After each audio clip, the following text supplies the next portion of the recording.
तीसरी घटना बाइबल कहता है, उसी अध्याय में हम पढ़ते हैं 52 नंबर के वचन से, और बाइबल कहता है, और कब्र खुल गई और सोए हुए पवित्र लोगों की बहुत सी शव जो जी उठी, और उसके जी उठने के बाद वे कब्र में से निकलकर पवित्र नगर में गई और बहुतों को दिखाई दी। ये बहुत अद्भुत है, ये बहुत अद्भुत है। यीशु मसीह क्रूस पर मरे और कब्र खुल गया, बाइबल कहता है। और जब कब्र खुल गया तो कब्र खुलने के बाद वहां से आत्माएं बाहर नहीं आई, वहां से शरीर बाहर आया। और बाइबल कहता है वो जो शरीर कब्र से बाहर आया, एक दो नहीं, बहुत सारे कब्र खुल गए। जिस प्रकार यीशु ने लाजरस को कहा, लाजरस बाहर आ, उस वैसे ही जब यीशु ने अपने प्राण को त्यागा, अपने आत्मा को परमेश्वर के हाथ में समर्पित किया, उस समय कब्र खुल गई। और जिस प्रकार लाजरस पूरे शरीर के साथ बाहर आया था, उसी प्रकार बहुत सारे लोग शरीर के साथ बाहर आए। और लोगों ने ऐसे लोगों को देखा।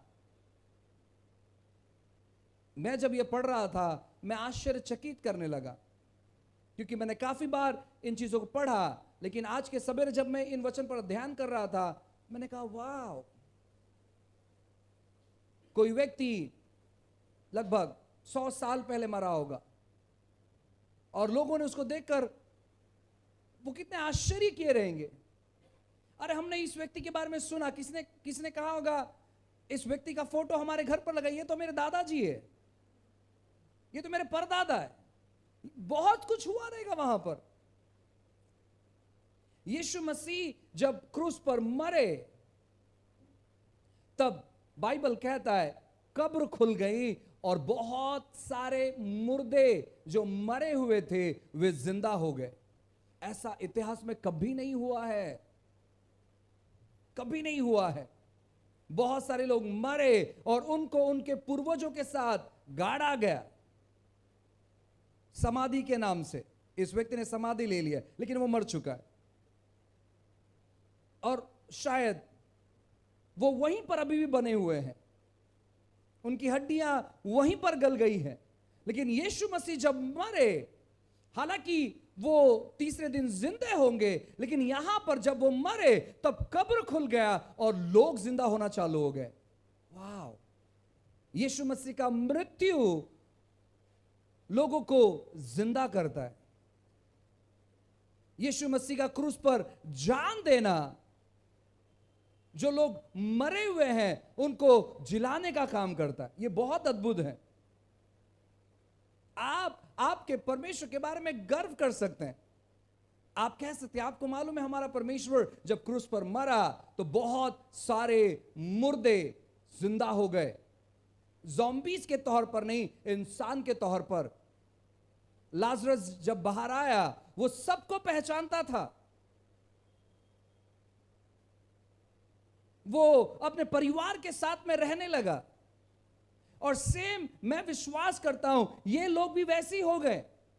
जब ये जिंदा हुए तो ये अपने अपने परिवार वालों के पास गए, और मैं विश्वास करता हूं इन्होंने गवाही दी होगी। लोगों ने इनसे कहा होगा कि आप जब जिंदा हुए, परमेश्वर का बेटा क्रूस पर चढ़ाया गया है, और परमेश्वर का बेटा जो क्रूस पर चढ़ाया गया है उनके वजह से आप जिंदा हो चुके हैं। ये कितना अद्भुत है, ये कितना महान है। अब कल्पना कर देखिए, यीशु उठने से पहले उन्होंने लोगों को उठाया। ये कितना अद्भुत है, ये कितना महान बात। हमने कभी ऐसे चीजों को सुना नहीं। यीशु ने कहा कि मैं अपना आत्मा पिता आपके हाथ में सौंपता हूं, और जैसे ये स्टेटमेंट दिया, कब्र एक एक एक एक करके कब्र खुलने लगा और कब्र के अंदर से लोग उठने लगे। वाह! उनको आवाज नहीं दिया गया, उनको पुकारा नहीं गया, लेकिन उनके जो शरीर है वो जीवित होकर उठने लगे। कैसे हुआ रहेगा? उनके ऊपर से पत्थर को किसने हटाया होगा, मट्टी को किसने हटाया होगा, कुछ पता नहीं। लेकिन जब यीशु ने कहा कि मैं अपना आत्मा पिता आपके हाथ में देता हूं, उसी क्षण वहां पर जितने कब्र होंगे, बाइबल कहता है बहुत सारे कब्र खुल गए और लोगों का शरीर जिंदा होकर बाहर निकलने लगा। एक कब्र खुला, एक व्यक्ति बाहर आया, दूसरा व्यक्ति बाहर, क्योंकि एक कब्र में काफी सारे लोगों को रखा जाता है और लोग बाहर निकल रहे हैं। लोग आश्चर्य करते रहेंगे कि यार ये कैसे हो सकता है, कैसे ये हो सकता है। यीशु का मृत्यु किसी के मृतिक शरीर में जिंदगी लेकर आता है। इसलिए यीशु ने कहा कि जब कभी तुम आपस में मिलते हो तो मेरे स्मरण के लिए यह किया करो, मेरे मृत्यु की घोषणा करो।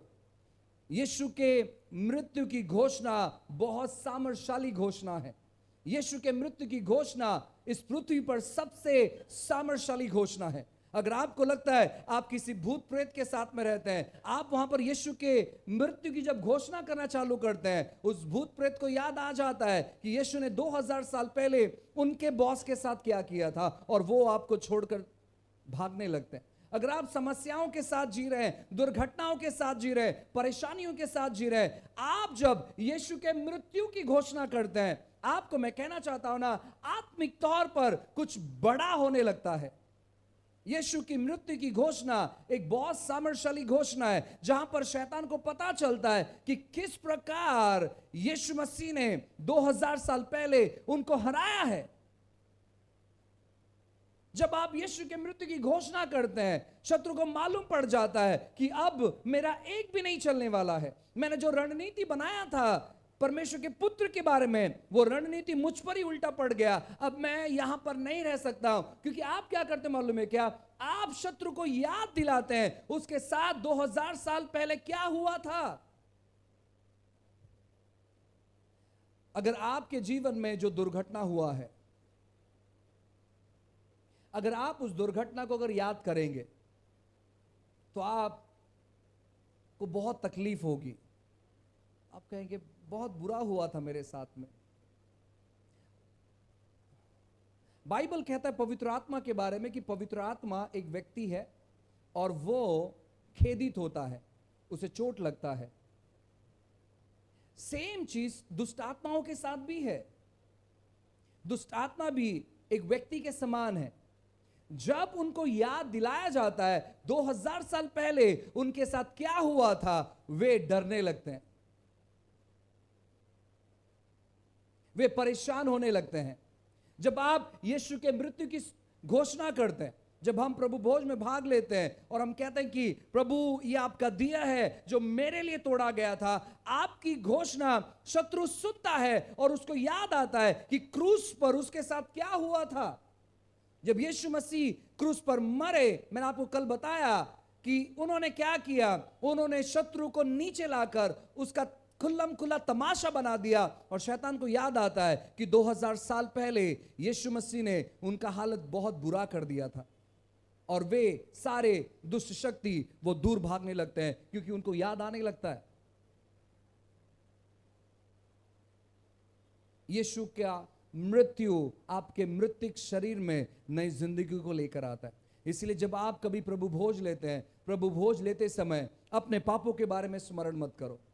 ओ इस हफ्ते में मैंने कौन सी गलती कर दी, इस हफ्ते में मैंने कौन सा पाप किया, इस महीने में मैंने कौन सी गलती की। ओ मुझे सब कुछ याद करना है, मुझे सब कुछ अंगीकार करना है। पवित्र आत्मा मुझे मेरे पापों को याद दिला। आपको कहना चाहता हूं प्रभु भोज का काम ये नहीं है और पवित्र आत्मा का काम ये नहीं है। प्रभु भोज का काम है आपको स्मरण करना है प्रभु ने क्या किया है, आपने क्या किया है। प्रभु भोज उसके बारे में नहीं है, प्रभु भोज है परमेश्वर ने जो चीज किया है। सबसे बड़ी गलती मसीह लोग करते हैं जब प्रभु भोज में भाग लेते हैं। मैंने एक व्यक्ति को पूछा, आप प्रभु भोज में क्यों नहीं भाग ले रहे? नहीं ब्रदर, ये हफ्ता मेरे परिवार के साथ, मेरे परिवार में मेरे पत्नी के साथ, मेरे बच्चों के साथ कुछ तो अनबन हुआ है और इसलिए हम प्रभु भोज में भाग नहीं ले रहे। हाँ, प्रभु भोज आपके परिवार के बारे में नहीं है, प्रभु भोज आपके कार्य के बारे में नहीं है। प्रभु भोज है परमेश्वर को स्मरण करने के बारे में। वहां पर लिखा है जब कभी तुम इकट्ठे होते हो तो मेरे स्मरण के लिए किया करो। हम लोग क्या करते हैं, अपने स्मरण को करते हैं, ओ ये हफ्ते मैंने क्या किया, इसी की वजह से हम बीमार पड़ जाते हैं, इसी की वजह से हम तकलीफ में आते हैं। पास्टर उसके आगे वचन लिखा है परखने के बारे में। आपको परखना क्या मालूम है? जो यीशु ने आपके लिए किया है। आपके कार्य को आप नहीं परख सकते हैं, क्योंकि हमारे कार्य अच्छे नहीं हैं। कोई भी व्यक्ति अपने कार्य के बारे में अगर परखेगा, वो व्यक्ति सबसे ज्यादा दोषी पाएगा। हमें परखना क्या है? यीशु के शरीर को परखना है कि उसने हमारे लिए क्या किया है। और जब आप यीशु के मृत्यु की घोषणा करते हैं, यीशु के मृत्यु को स्मरण करते हैं, आपकी बीमारी आपको छोड़कर भागने लगती है। वो कहती है कि मैं यहां पर नहीं रुक सकती, क्योंकि बीमारी शत्रु भेजता है। बाइबल कहता है कि जब परमेश्वर ने इस सृष्टि को बनाना शुरू किया, पहला दिन, दूसरा दिन, तीसरा दिन, चौथा दिन, पांचवा दिन, और जब वो छठे दिन में आया, उसने पूरे सृष्टि को देखा और क्या कहा मालूम है? ये बहुत अच्छा है। पहला दिन उसने कहा अच्छा है, दूसरा दिन उसने कहा अच्छा है, तीसरा दिन उसने कहा अच्छा है, चौथा दिन उसने कहा अच्छा है, पांचवा दिन उसने कहा अच्छा है, और छठे दिन उसने कहा बहुत अच्छा है। मतलब वहां पर कोई बुरी बात नहीं है, वहां पर कोई बीमारी नहीं थी। लेकिन शत्रु क्या करता है? शत्रु बीमारियों को लेकर आता है, और शत्रु चाहता है कि आप आपकी गलती की तरफ देखते रहे। एक दिन ऐसा हुआ कि इज़राइल के लोग जब जंगल में थे, अचानक उनको जहरीले सांप आकर डसने लगे। और जब जहरीले सांप आकर डसने लगे, ये लोग जो परमेश्वर के विरोध में बात कर रहे थे, ये लोग जो मूसा के विरोध में बात कर रहे थे, ये मूसा के पास आए और उन्होंने क्या कहा मालूम है? प्लीज हमारे लिए प्रार्थना करो, क्योंकि हमने आपके विरोध में और परमेश्वर के विरोध में पाप किया है। प्लीज हमारे लिए विनती करो। मूसा क्या करता है मालूम है क्या? मूसा परमेश्वर के पास प्रार्थना करने जाता है और प्रभु से कहता है परमेश्वर अनुग्रह कर इन लोगों पर। परमेश्वर क्या कहते हैं मालूम है? इसको कहते हैं एक काम कर, एक पीतल का सांप बना, और उस पीतल के सांप को बहुत ऊंचाई पर चढ़ा, यानी एक बहुत बड़ा लकड़ी ले और पीतल के सांप को ऊपर की लकड़ी पर रख। जितने लोग पीतल के सांप की ओर देखेंगे, उतने लोग बच जाएंगे। जब आप यूहन्ना इसका 3रा अध्याय वचन 14 से जब आप पढ़ेंगे, ये सारी कहानी आपको वहां पर देखने मिलेगी। पीतल का सांप परमेश्वर के पुत्र यीशु के बारे में दर्शाया गया है। मूसा को जब जैसे कहा गया था, मूसा ने पीतल का सांप बनाया और एक लकड़ी पर उस सांप को ऊंचाई पर चढ़ाया, और जितने लोगों ने सांप की तरफ देखा, उतने लोग जीवित बचे, ऐसे निर्गमन की पुस्तक में लिखा गया है। उन्होंने अपनी तकलीफ की तरफ नहीं देखा, उन्होंने नहीं देखा कि जहरीले सांप ने कहां पर काटा, कितना काटा, किस प्रकार का सांप था, वो एनाकोंडा था, वो धामिन सांप था, वो नाग था, वो अजगर था। वो उन्होंने उनके ऊपर फोकस नहीं किया, उनका फोकस था पीतल का सांप। और जितनों ने पीतल के सांप की ओर देखा, वे सब बच गए, ऐसे बाइबल कहता है। आप जब आपकी सबसे बड़ी दुविधा में होते हैं, आपको आपकी दुविधा, आपकी परेशानी, और कौन सा शत्रु यहां पर है? यहां पर शैतान है, यहां पर शैतान के दूत है, यहां पर पहला नंबर का शैतान है, यहां पर दूसरे नंबर का शैतान है, इसको भेजा गया है, इसको, वो सब चीज देखने की जरूरत नहीं है। आपको देखने की जरूरत है पीतल का सांप, यानी यीशु को। जब आप यीशु की तरफ देखेंगे, जो भी शत्रु आपको डसा है या काटा है या आपको बांधा या जो भी किया है, उसको वहां से निकलना ही पड़ेगा, कि उसके पास दूसरा कोई रास्ता नहीं है। जब आप परमेश्वर के देह में भाग लेते हैं, आपका ध्यान होना चाहिए स्वर्ग की तरफ, आपका ध्यान होना चाहिए क्रूस की तरफ, आपका ध्यान होना चाहिए परमेश्वर की बातों की तरफ। और आप कहना चाहिए परमेश्वर, हम धन्यवाद देते कि आपने हमारे लिए अपने शरीर को तोड़ा। और जब आप परमेश्वर को स्मरण कर कर जब आप उसके देह में भाग लेते हैं, आपका शरीर क्या करता मालूम है क्या? परमेश्वर के शरीर के साथ एक हो जाता है। और जब आपका शरीर और परमेश्वर का शरीर एक हो जाता है, वहां पर बीमारी काम नहीं कर सकती है, दुर्बलताएं काम नहीं कर सकती है। हमने काफी सारी गवाहियां सुनी प्रभु भोज को लेकर, और मैं आपको चैलेंज करना चाहता हूं, अगर आप बहुत ज्यादा बीमार रहते हैं और आप अपने बीमारी से बाहर निकलना चाहते हैं, प्रभु भोज में भाग लीजिए विश्वास के साथ में। आपको किसी पास्टर की जरूरत नहीं है प्रभु भोज में भाग लेने के लिए। आपको यीशु को स्मरण करने की जरूरत है जो उसने 2000 साल पहले किया। और जैसे ही आप यीशु के मृत्यु की घोषणा करेंगे, वो सारी बातें जो आपके जीवन में गलत तौर पर जड़ पकड़ी थी, मानो वो आपके जीवन को छोड़कर, आपके शरीर को छोड़कर, आपके परिवार को छोड़कर, वो सारी गलत बातें आपसे हमेशा दूर रहेगी। तो तीसरी बात यीशु मसीह ने क्या की, जब वो क्रूस पर मरे तो कब्र खुल गए और कब्र के अंदर जो लोग थे वो जिंदा बाहर आ गए।